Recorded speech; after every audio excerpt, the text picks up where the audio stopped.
Fort Collins, the small town where doors are rarely locked. Your neighbor is your friend. And murder is reserved for dime store novels about the big city. Until one winter morning, when Detective Jim Broderick takes a call about a body found in a field on the edge of town. You could see a bloody drag trail in the furrows in the dirt, because there was some soft dirt right next to the road, that the victim had been dragged at least from the curb line, because there was a blood pool right there at the curb line. The victim is 37-year-old Peggy Hettrick, last seen 6 hours earlier, leaving the Prime Minister bar alone. It looked like she had no clue that the attack was coming, that it was a blitz type of an attack. Hettrick had been stabbed once in the back. Her purse and jewelry are found with the body, eliminating robbery as a motive. Broderick then notices cut marks to the face, pelvis, and breast, indicators of a different sort of crime. The body had been displayed. The arms were up above the victim, breast and pubic area exposed, which had all the markings of a sexual homicide. Forensics works the field for clues, but can't turn up a lead. Meanwhile, detectives canvass the neighborhood. One of their first stops, a trailer that sits less than 100 yards south of the field.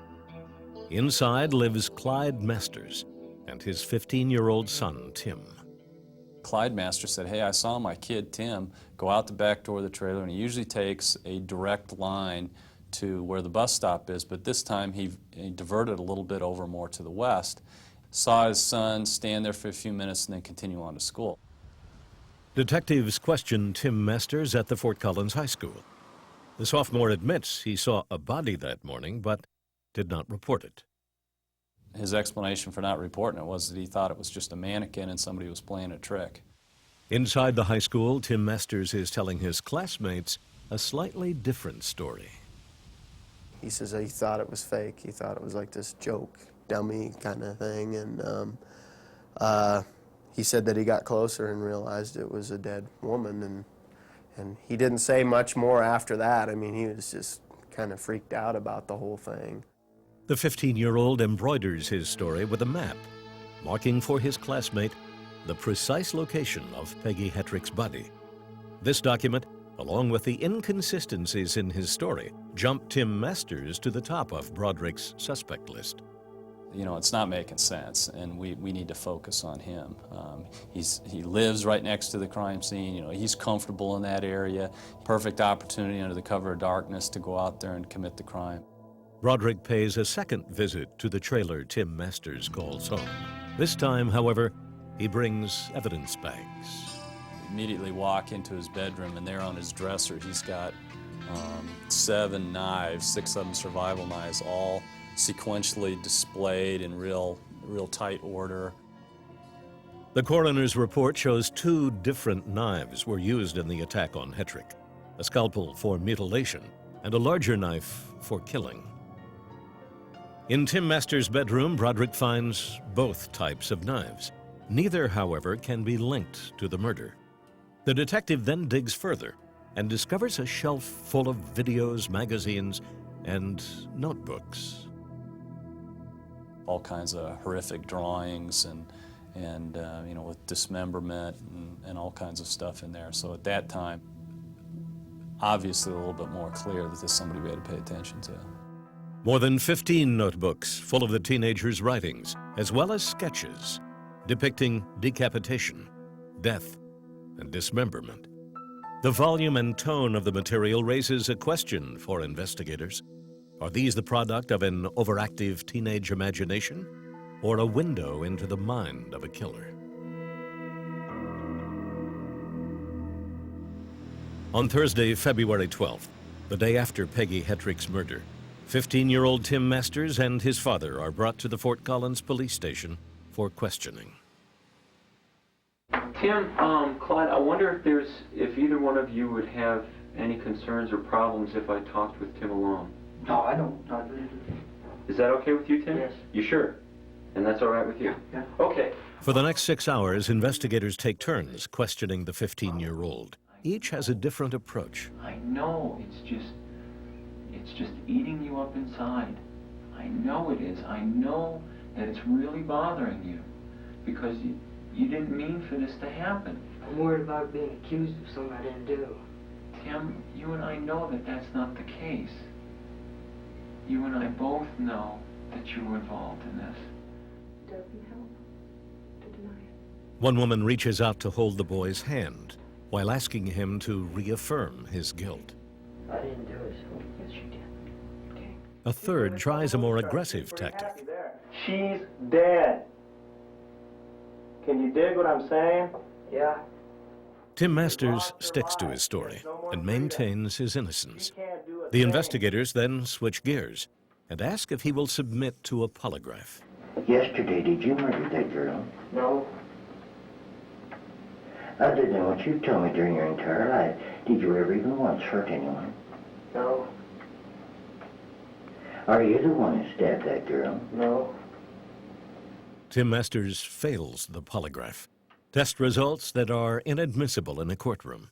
That afternoon, investigators again return to Masters' trailer, hoping to find some evidence they can actually use. We removed all the sink traps and everything else, seeing that if he had washed off blood from him that might be down in that area, took clothes, didn't find any blood.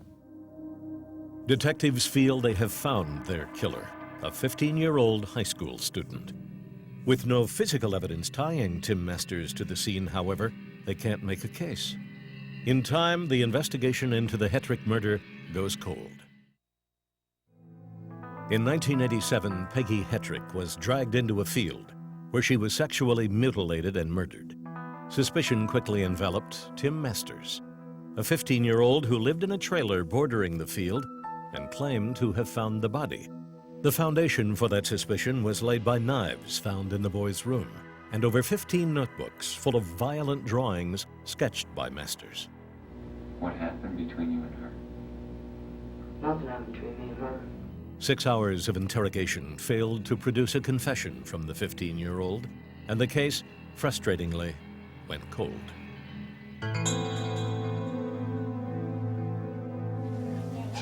Nine years later, cold case detectives are ready to try again. I came back into investigations as a supervisor, and whenever we got some time, wanted to work on this case. Jim Broderick has worked the case from the beginning.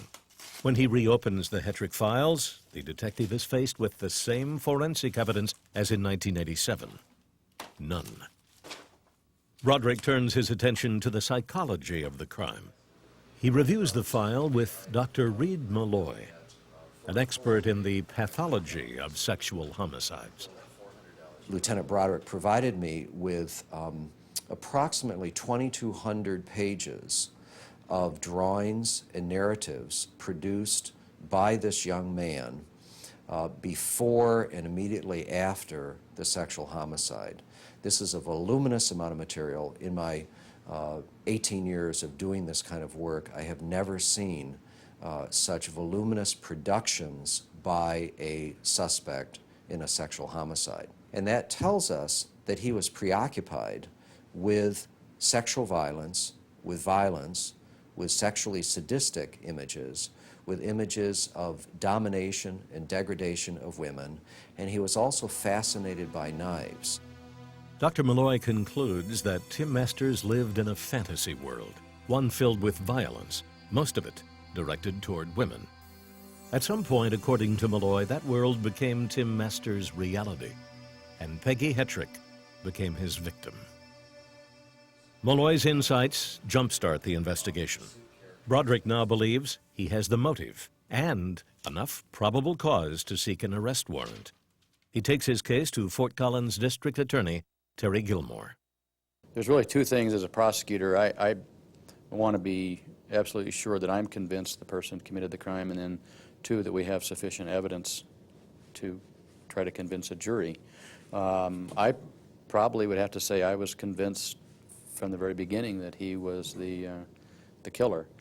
Jolene Blair acts as Gilmore's co-counsel. So they just gave me the whole case file, and I started reading through it. And I remember getting to the drawings and narratives and going through it and looking at the number of drawings and the nature of the drawings and just being overwhelmed with a sense of oh my God, this is the guy that killed Peggy Hettrick. For prosecutors, the case is a difficult one. Its strength found not in the hard stuff of physical evidence, but the intangibles of the criminal mind. We also knew that there was a lot of room for argument by the defense. And we just knew that we had to do it. We had to try our best. The case wasn't going to get any better, and it was now or never. 12 years after Peggy Hettrick's body was found in a field, Jolene Blair is ready to take her chances and approves an arrest warrant for the now 27-year-old young man.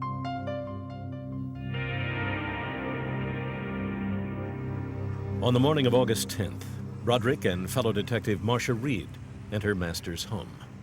I'm not sure what to expect. You know, this is a 15-year-old kid last time I met him. Now he's, 27 years old, quite a bit. He's gone through his military service, a hell of a lot more sophisticated than he was. Jim told him that he was under arrest for the murder of Peggy Hettrick. Tim seemed to be, at least to me, seemed to be very angry. He recognized Jim, and he didn't say anything. Inside the home, detectives find Tim Masters' fascination with violence hasn't changed. His room from 12, 11 years ago was just transplanted to there. I mean, the same videotapes, the same magazines, the same folders from high school. I mean, everything that was in the house 12 years ago was in that house. Cold case detectives search further and find something even more bizarre. Hidden in Masters' bedroom closet, they discover a stuffed pair of jeans. I saw it and I said, that's the mannequin. I mean, that is the mannequin that he's been talking about. 11 years earlier, Masters had told police he thought Peggy Hettrick's body was a mannequin. Broderick believes the connection to be something more than coincidence.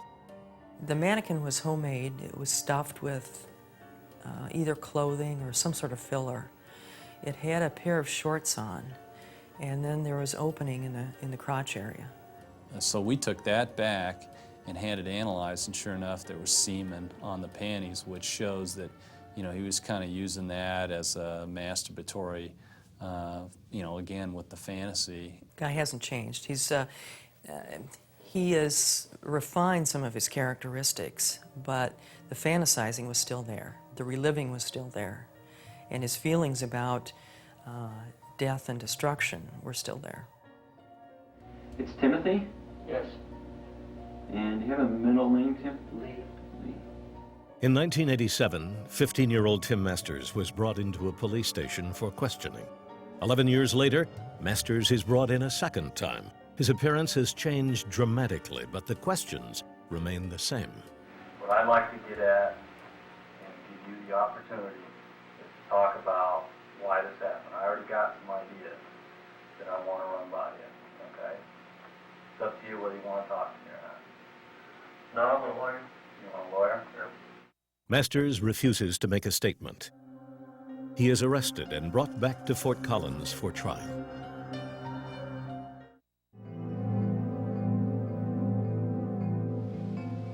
In March of 1999, Tim Masters' murder trial begins. 12 years earlier, Peggy Hettrick's body was dumped in a field. She had been stabbed once in the back and sexually mutilated. Masters was 15 at the time. He lived in a trailer near the field and discovered the body. The case against him rests largely on thousands of pages of writings and drawings Masters created around the time of the murder. According to prosecutors, they're as good as a signed confession. It wasn't just the fact that he had these drawings and narratives, but the sheer number of them. And what we needed to do is demonstrate that this wasn't a passing fancy of this kid. This was complete obsession with death, specifically the death of a woman, and try to draw parallels between the drawings and our crime scene. Opening statements in the Hettrick trial are delivered on March 18, 1999. Eric Fisher defends Masters. There really was never any direct evidence of Tim's involvement in any of the crime or in the crime alleged. And it's kind of unusual to have a solely circumstantial evidence case. In 1987, detectives scoured every inch of the trailer Masters lived in, looking for any physical evidence that would link the teenager to the killing. They found nothing. Detectives then turned their attention to Masters himself. What happened between you and her? Nothing happened between me and her. 6 hours of questioning failed to produce a confession. What you have to believe to buy the prosecution's theory, and what we tried to convince the jury is you've got a 15-year-old kid that effectively outsmarted the whole Fort Collins Police Department. And you have to buy into that theory to believe Mr. Masters is guilty. The cold case team hopes to prove Masters' guilt by focusing on the psychology of the crime and the insight offered by his writings and drawings. Dr. Reed Malloy is charged with interpreting this material for the jury. After spending 6 months on the case, I felt I understood the motivations for this homicide and that I had become convinced that Timothy Masters was the individual that had committed this homicide. Malloy focuses the jury's attention on 2 sketches in particular. The first depicts a figure being dragged across the ground. In this particular drawing, we have what appears to be a person dragging another person under their arms from behind. The other person looks either wounded or somehow disabled, and their feet are being pulled along the ground, and we also have what appears to be blood dripping down from the person. Masters admitted drawing this picture the day after Hettrick was killed. The then 15-year-old told detectives it was a picture of what he viewed in the field that morning. If you look very carefully at his words, this is not a drawing of what he saw, even though that's what he said to Lieutenant Broderick 11 years ago. What it is a drawing of what preceded what he saw. And in my mind, this could only be reconstructed if he had been there and had actually been able to see in memory what he'd done. If you look closely at that picture, the picture is of a man. There are arrows in the body. These are pictures of a 15-year-old kid doodling. Malloy then moves on to a second drawing, found in the corner of Masters' high school math notebook. Again, Malloy finds it to be highly probative of Masters' guilt. Immediately, I thought that it was an image of a vagina being cut. I was particularly struck by the fact that the knife appears to be a fairly sturdy combat knife of some sort, like the one that was used in the crime. This drawing was dated in the month prior to the murder. According to Malloy, its detail closely resembles the sexual mutilation suffered by the 37-year-old woman. This became very important in the case for me because I felt it represented a rehearsal fantasy of the way in which he wanted to sexually mutilate the victim. You talk to Tim Masters and you look at the drawing, and what it is a knife through what either would be a wall or a picture frame. And you have seen people cut like through a tent. And that's what Tim Masters always said it was. That's what it looks like to me. In its closing statement, the prosecution provided a comparison of this drawing to the actual cutting wounds suffered by Hettrick. Terry Gilmore, in his rebuttal close, held up the photograph that we had of Peggy Hettrick's vaginal area that showed the mutilation to it. And then we blew up the little drawing that he did and put them side by side, and the resemblance was uncanny. I mean, I got shivers, and I'd seen it before. I mean, the jurors were just bowled over. On Friday, March 26th, after deliberating for 10 hours, the jury finds Tim Masters guilty of first-degree murder.